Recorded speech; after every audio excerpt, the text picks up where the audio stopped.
I'm Geoff Nemnich. And I'm Rick Paillet. And we're the hosts of The Last Stand. Coyote hunting is my passion. And coyote calls are my livelihood.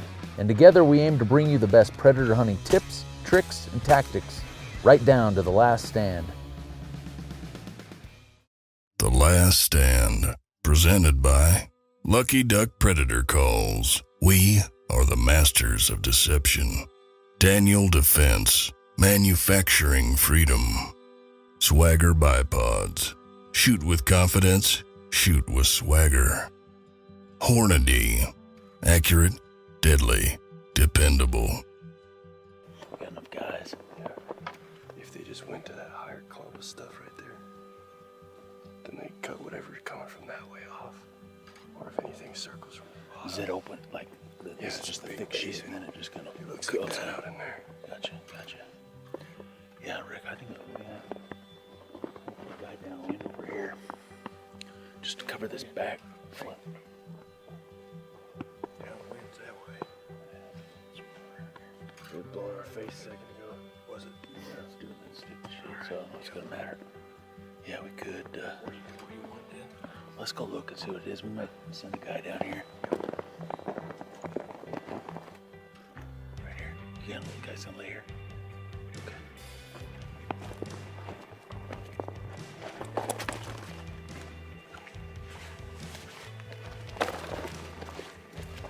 Where do you want to sit at, buddy?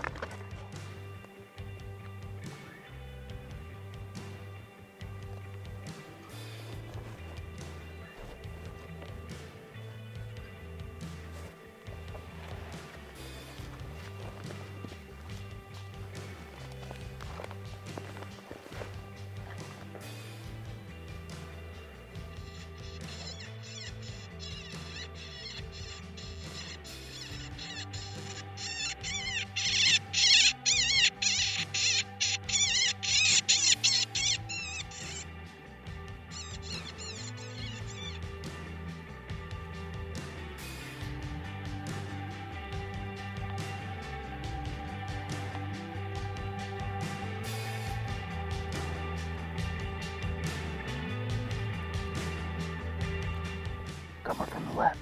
Coming from the left. Off that side hill, Sean.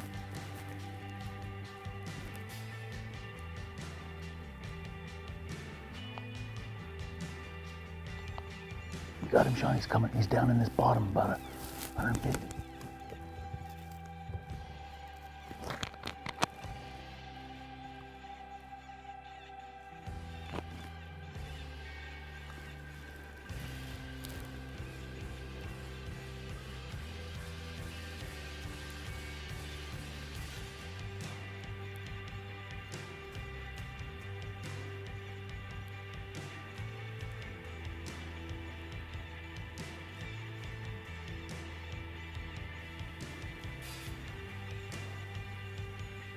Right out in front of the call. Right out in front of the call.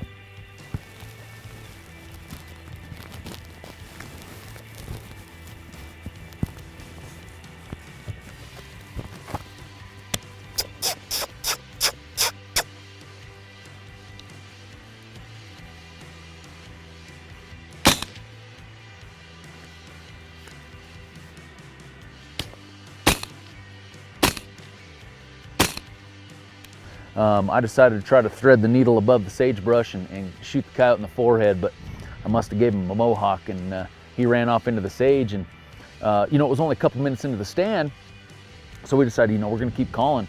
And it wasn't maybe 4 minutes later, and I kind of hear a thump behind me, and I look around my shoulder, and there's two coyotes standing there about 40 yards behind me. And of course, as a left-handed shooter, it's impossible for me to get turned, so I just kind of had to sit there at the mercy of those coyotes and figure out which way they were going to go.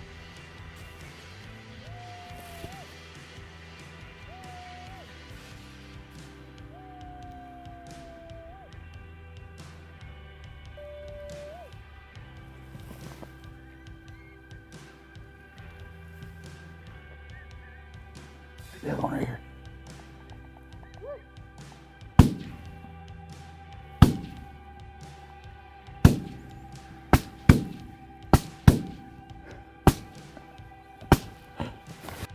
You know, when the stand's all said and done, we ended up getting a couple running shots at some coyotes, the 2 coyotes that came in behind us and looped around and ended up winning us and running off. I missed the coyote down there in the sage. And at that point, you know, it kind of leaves an unsettling feeling in your stomach that, you know, you had 4, 5, 6 coyotes possibly in that area, and we didn't even walk out of there with one. And it really did set the tone for the day, it seemed like.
Great, glad we didn't have one coming in.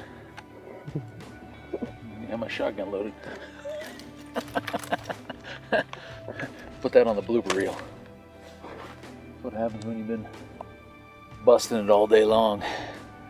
You haven't really called in anything since the very first stand of the day. Everybody starts getting a little complacent. You just try to grind it out, but it's about the time after 8 or 10 blank ones, one will come running right in your lap and everybody will be asleep.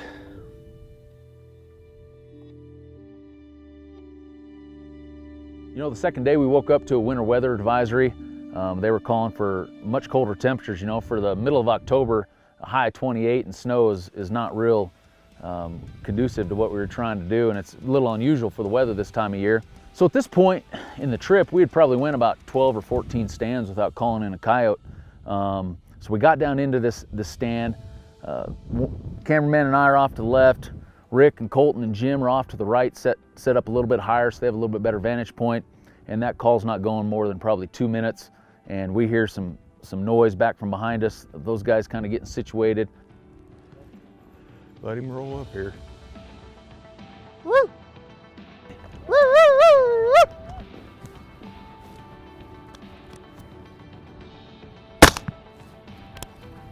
Another one coming out there.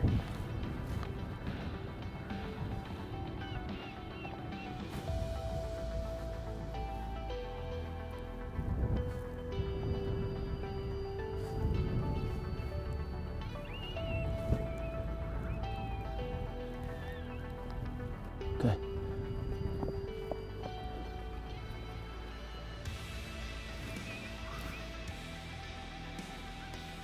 Wind's good. I'm gonna let him come right up.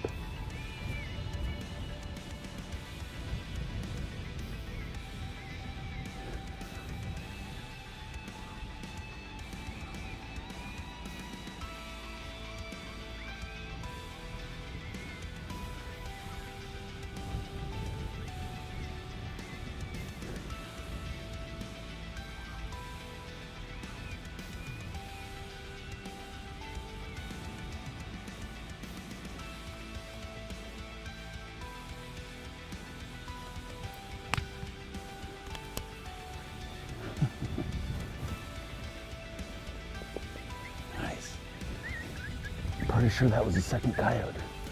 But before I was interrupted by that coyote coming in, we've made, I don't know, 15, 18 stands in a row without calling in a coyote. And just like that, within 2 minutes, this coyote was right on the call. He come out of that sagebrush. It was really hard to see with this snow. But I shot him chest on, running right up at the call.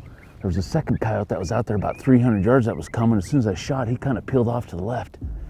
And I think this might have been the same coyote, but I think either Colten or Rick was up behind me and they shot this coyote right out in front of me here. So after the double, we're obviously amped up. Our plan kind of paid off. We jump in the truck, we head down, we have the next stand in mind already. We pull down into there, real rough, kind of choppy stand, lots of sage. We had actually killed a coyote there the year before when we were hunting with Colten as well. we get down in there, and on this stand, Colten decides he's going to get in right with the call with the shotgun. We really wanted to try to get a coyote right up to the call, and it was a great thing he did, because what unfolded ended up being he was the only one that actually could have pulled the trigger.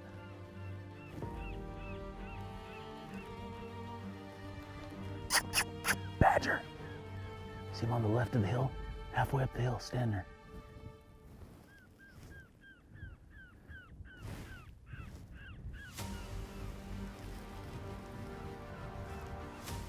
There you go.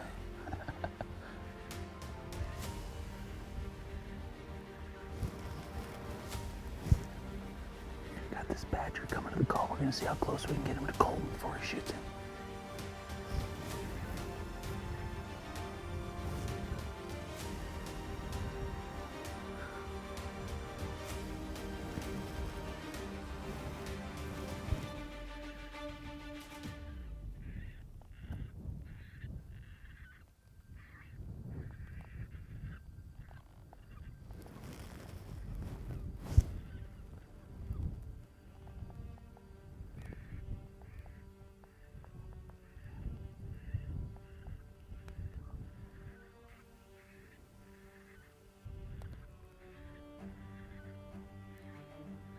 Kill him. Kill him.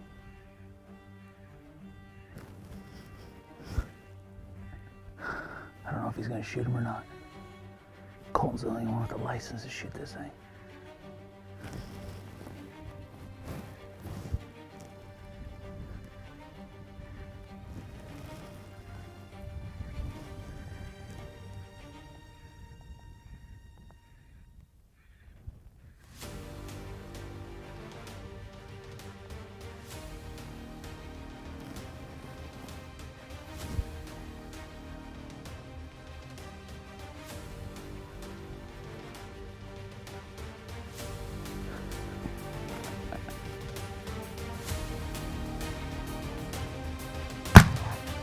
Cool. About a 10-yard badger.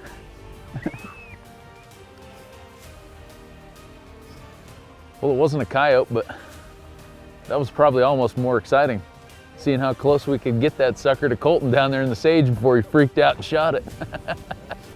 You know, one of the cool things about calling coyotes is you never know what else you might call in. You know, it could be a bobcat, could be a fox, could even be a badger. You know, in this particular case, that's what came in, and it was fun. It was exciting watching this badger snake his way through the sagebrush. We knew Colten was sitting right down by the call. We're kind of looking at each other, kind of giggling, wondering how close we're going to be able to get this badger to Colten before he finally shoots it with the shotgun. So continuing with our plan, you know, we're racing the sun at this point. You know we only have time for just a couple stands left. Colten knows exactly where we're going to go next. We slip in. It was a little bit longer walk getting down into this stand, but it was, we had a good idea that it was probably going to be worth it. We had some good cover to sit amongst. At this point, the wind's dying down, considerably, and just started the stand off with some prey distress. I think with some lucky pecker.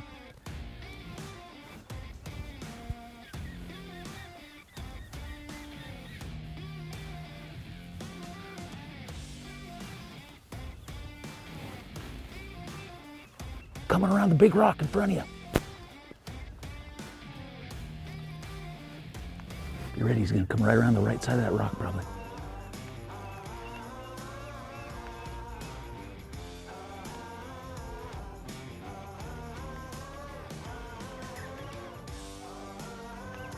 There he is down the bottom, right of the rock.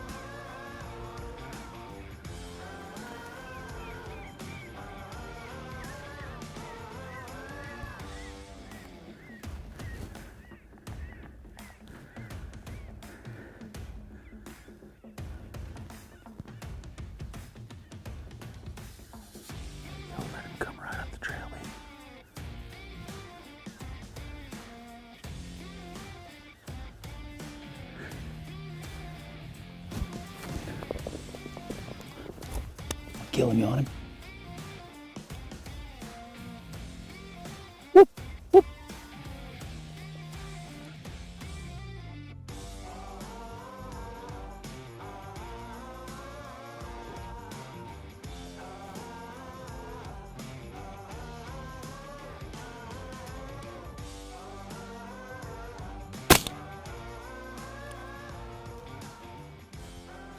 Gotta catch my breath here. Could have saved myself about 150 yards walking if we wouldn't have got greedy. If that had been a normal coyote hunt situation, that coyote stopped down below us 100 yards. 3 or 4 different times we could have killed him, but there about the end before he spooked, he turned, started coming up the trail. We thought, you know, we're tucked in really good up behind these rocks and sagebrush, that we might get him to come all the way up and Colten could get him with the shotgun. But there at the last minute when it's dead calm like this, their senses are a little heightened. I think he just spooked out. You know, when he took off running, you kind of have to make a split-second decision. Do you start shooting at them when they're trotting off, or do you try to wait to see if they'll stop? And it's hard to really tell sometimes. You know, as long as they don't wind you, sometimes, you know, most of the time, I guess, they'll stop and give you a look, and that's what he did. He ran out there about 200 where he felt safe. I had switched up the sound, and he stopped, looked back one more time, and the old 53 grain VMAX popped him, and there he laid.